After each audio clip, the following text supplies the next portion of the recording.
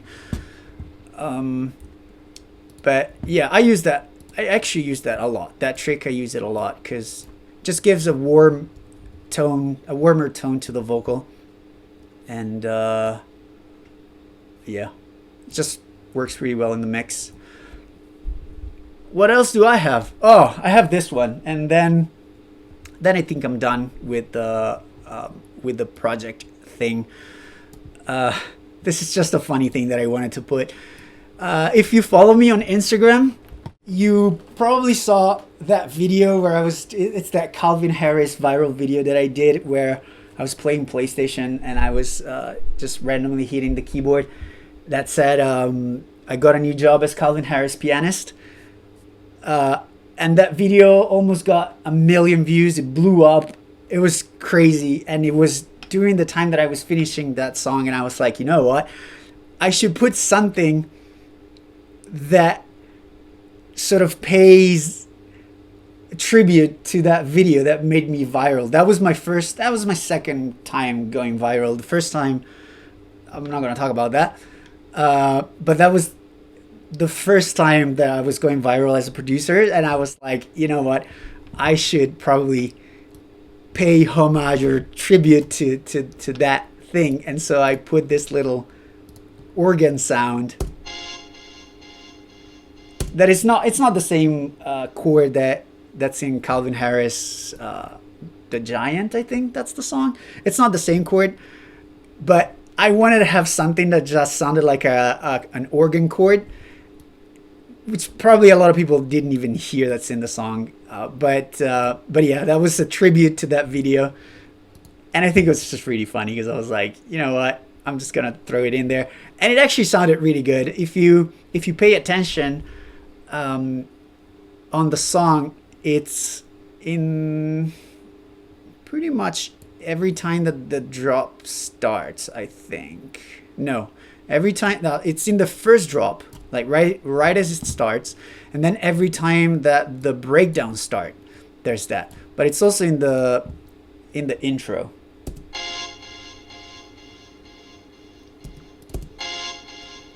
So that's super fun.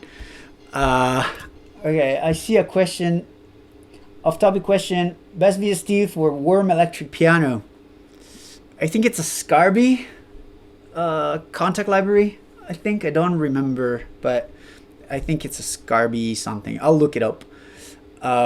If this was a Q&A, I'll probably open Kontakt and try and find it for you. But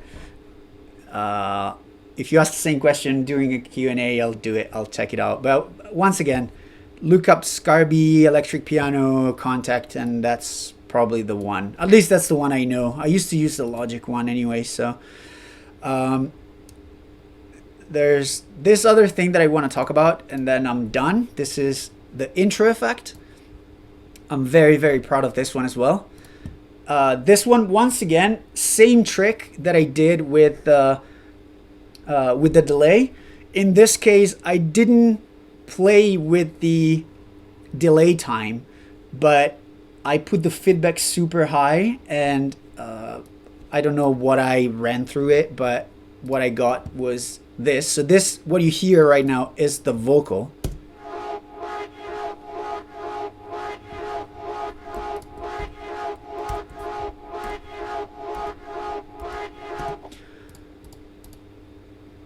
But is it pitched? It might have been pitched at some point. I don't remember. But anyway, so what you hear is the sound shifter.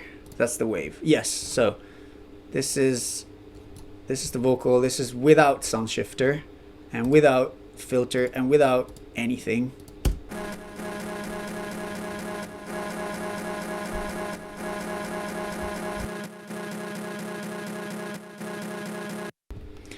sounds terrible, right? Sounds nothing like what it is after I processed it. But basically, Sound Shifter pitches it up, and this is how it sounds with Sound Shifter.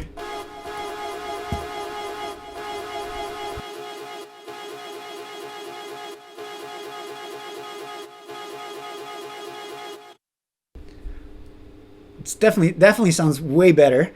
Then there's a little bit of overdrive. I don't remember if I had the EQ on, but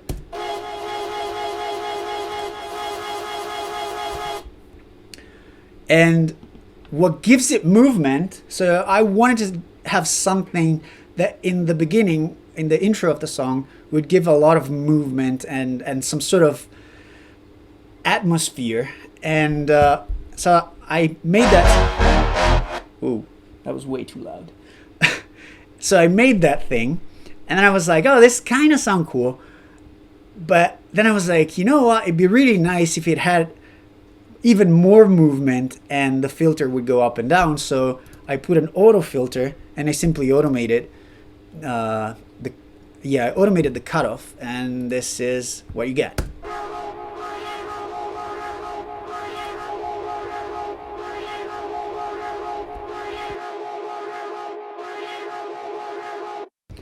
Then I put an Lfo Tool.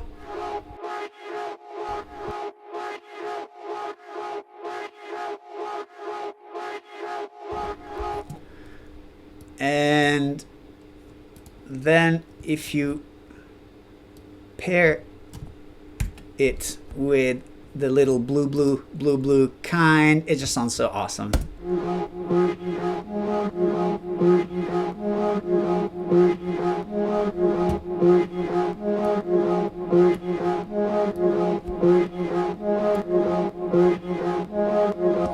Basically, what it is just the vocal being chopped up, saying blue kind, and then there's a filter, and the filter grows and grows and grows and grows.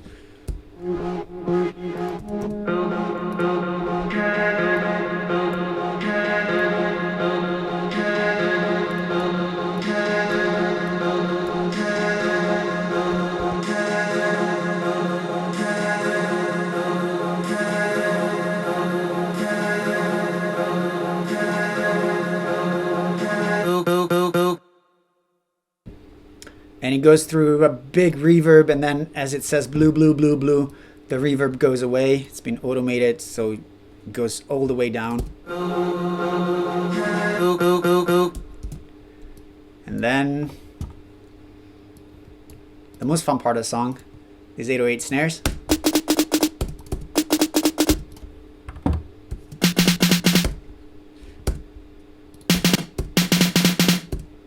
And then it drops. And then that's how I make blue kind, guys. All right, I'd say this is it. I know a lot of you want to see the mastering chain. It's not in this project, sorry. I have to turn it off and turn it on. Also, most of the mastering stuff, well, there's some stuff that I did with plugins, but the real magic is this SSL that you can't really see. That's what makes the song really sound really good. I can show you what I normally use though for my mastering. So this is what I use normally. So the input never goes above 2 dBs, and the output stays the same. Bands are 3. Limiter is on.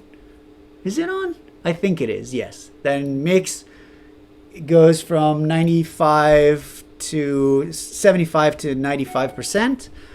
Shape usually 25%.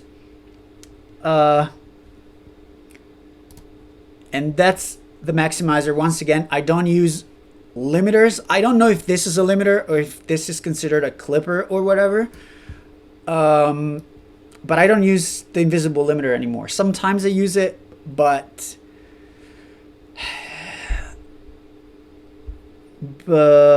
my frequency didn't have invisible limiter. It was this one. It was the precision maximizer.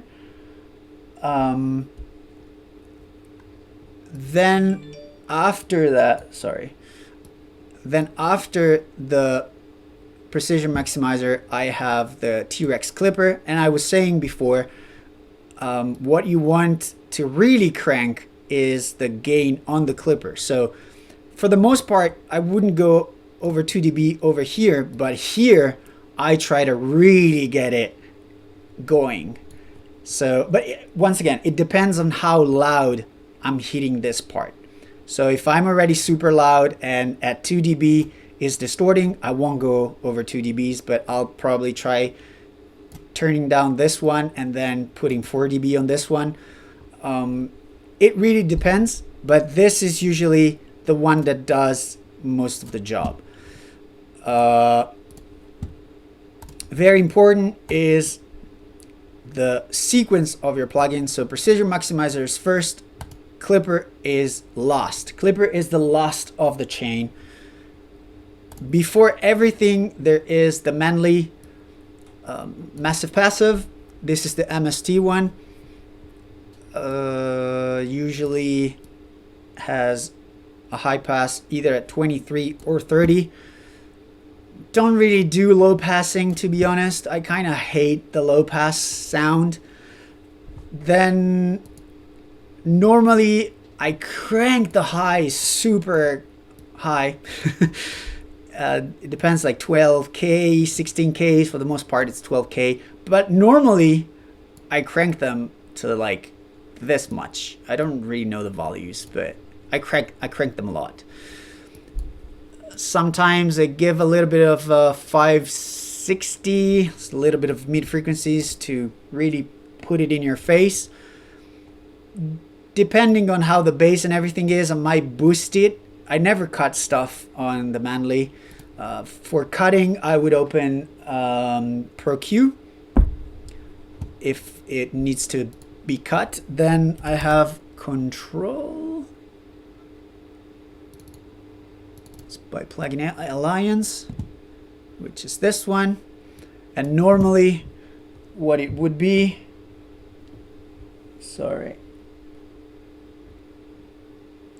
normally what it would be mono all the way to 130 hertz, so something like this, and then stereo width to around 130%.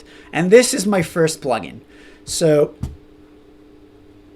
after that, it would be the SSL. Now, I can't show you the SSL, so I'm gonna show you. I'm just gonna show you the Boss Compressor. Hopefully, all right. So this would be my master chain. The control. And then the control goes inside my SSL, the real thing, the real hardware, not the plugin. And the settings that I have on my hardware, I can just copy them for you. Right now, it's 4 ratio, 10 millisecond, pretty sure it's 10 millisecond. Yes, 10 millisecond attack. Auto release. This stuff, I don't have it on my SSL. So sidechain filter and mix all the way up, just leave them as they are.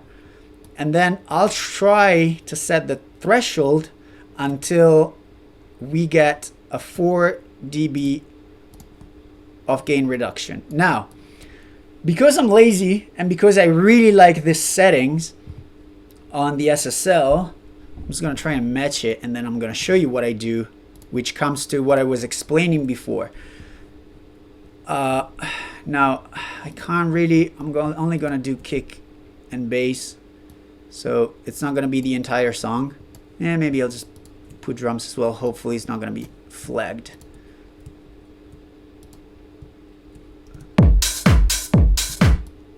Alright, so what I'm going to do is I'm going to move the gain output of the song until I get 4 dB of gain reduction.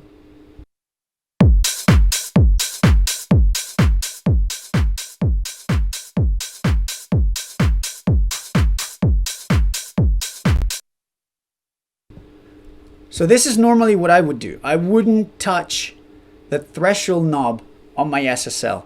I'm gonna set the gain reduction with the output that I have over here. So normally, now don't look at this one, this is just an effect that's on the master. So normally my chain would look like this, right? So utility, Brainworks control, SSL, EQ, precision maximizer, and the clipper. Once again, I don't touch the threshold on my SSL. So basically, once this is done, what I'm gonna do is I'm gonna turn off all my plugins. I'm gonna export the song, and then I'm gonna open a new project, and I'm gonna do the mastering there. So this is how I know the headroom. This is how I set the headroom on my song.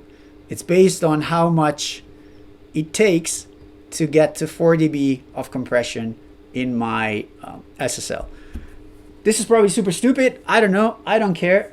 I think my track have been sounding pretty good ever since I started doing this little trick. So, you know, you don't change. If it ain't broken, don't fix it. And I'm not fixing it. So, right. What I would normally do then, once again, just a little bit of input. I wish I could show you the preset on this one though, but I don't have it here. I need to get the other computer. But yes, you get something like this.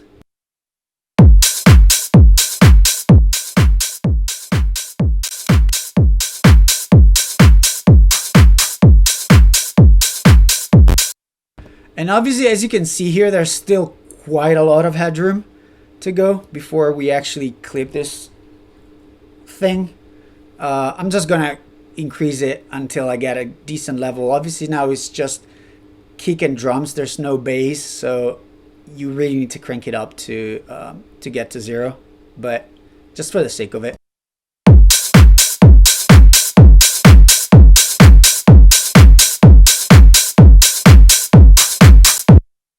This is what I would do. I would probably never get to 9 dB. I'll probably get to 5 or 6, but that's kind of the concept that I use.